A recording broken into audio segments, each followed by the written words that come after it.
When I left business school, or when I was at business school, London Business School, the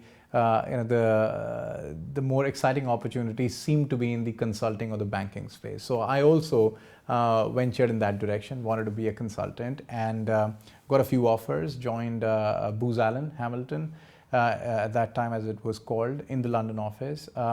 But for some reason, which was largely to do with the economic reality of that time, my start date was kind of continuously postponed. And in between, I just managed to get a job with this company called Reuters for about a month. I actually joined them just for a month as a contractor while I was waiting to start with Booz Allen, with whom I had signed up, taken the sign-on bonus and all of that. Long story short, I never joined Booz Allen.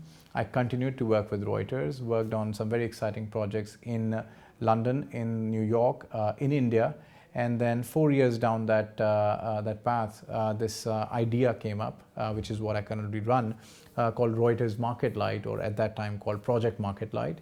And it was an idea of a colleague of mine, and the company thought that I could potentially convert this into a business. So I picked up that idea and I went through 4 rounds of venture funding within Reuters, and ultimately reached a stage where they gave me the funding to build this and launch it in India. And after about 7 years post business school in London, I shifted to India 3 years ago. So Reuters Market Light provides a highly personalized information service to farmers. So farmers in India do not have access to information that is timely, free from bias, relevant, that will help them make better decisions to increase their income or improve their productivity. So farmers get about 10 to 20% of the final price of their produce, compared to about 50 to 60% in the West, because a lot of it gets appropriated by the middleman community. They don't know which markets to go to get the best price. The markets are very fragmented. They don't know what's the weather forecast for their particular location because that information infrastructure doesn't exist. They don't know how best to cultivate their crops because that patchy network doesn't really work for them personally. So it's available, but it's very vague. So what we have done is we've created a simple card that the farmers can buy. They scratch the card, they make a free phone call, read out whatever is written on the card as a voucher number, and they tell us, I want to have information on these 2 crops, these 3 markets, this weather location, this date of sowing, this is my language preference, and it's available across all operators, all handsets, and as per their individual preferences. So the service starts and we start to give them SMSs in their local language 3 to 4 times a day, throughout the day, as part of their workflow. So in the morning they get weather forecasts, throughout the day they get market prices, in the evening they get news and advisory services. So that's what we do, and we charge for it. So the farmers pay about $10 for 6 months for that service.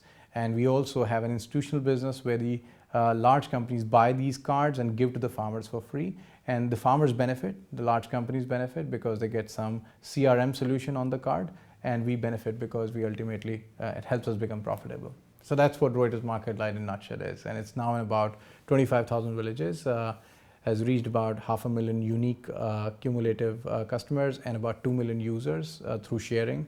And farmers have made $10, $20 to up to $8,000 on a service that cost them only $10 for 6 months. One example would be, there's a gentleman who was growing grapes in a particular village, and through Reuters Market Light, he got a message that there is going to be an increase in relative humidity to about 70% in the next sort of 24 hours. So using that information, he sprayed his crop with just a $5 spray, and he could save his crop. Now his friend, and this is a gentleman who was telling me directly, his friend did not have access to the information that the humidity will go up and that can really damage the crop. He lost the entire farm, and there was nearly $8,000 of loss on that particular day.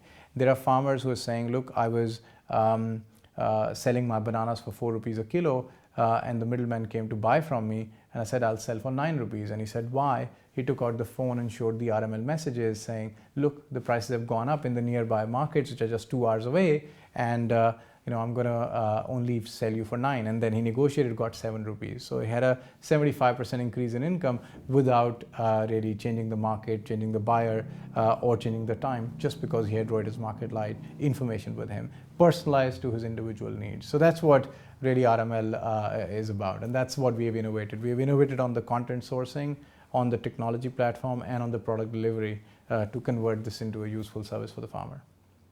We're actually innovating on everything. We are innovating on the product. We're making it better for the farmers to use. We are adding new features for the farmers so that they can get now information based on the date of sowing. So it's very personalized to each individual farmer. We are looking at adding some components of creating a community around that, so they can actually learn what the other farmers are facing in that particular in their particular crop community. And we are obviously continue to innovate on the business model. So we're looking at various ways in which we can sell the same content to maybe other players in the value chain, ultimately helping make the agriculture value chain more efficient. So the model is evolving. And as far as our expansion plans are concerned, we are in fact looking at changing the structure of Reuters Market Light so that we can now partner with other organizations to grow it within country and also outside of the country. So that's really the plan. If all goes well, then we'll be looking at expanding it further in the next year or so. There is a plan that is in place, at least on paper, to take it to some parts of Africa. We've identified a few countries there. It will be tricky, very challenging, just as it was to do it in India. But the plan is to deeply penetrate wherever we are in India. We are in 13 states right now. And add a few more states in the country itself, and then take it to wherever agriculture is inefficient and there is a need for information.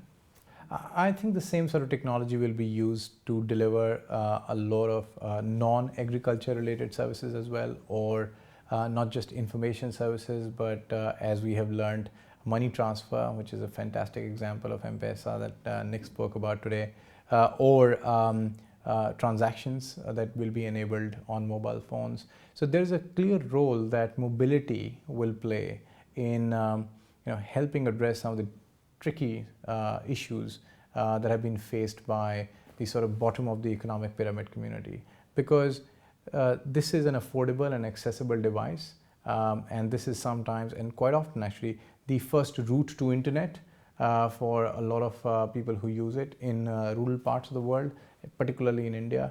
So just the way internet and e-commerce has created so many new products and services that have benefited people's lives in urban cities, in emerging and developed countries, the same is going to happen with the mobile phone in the developing countries now. And we already see loads of examples. I think what is missing is, or what is not clear is, what is the best business model around it. Some are successful, some are not, but the wave is in the right direction, and we will see a lot of such successes emerging.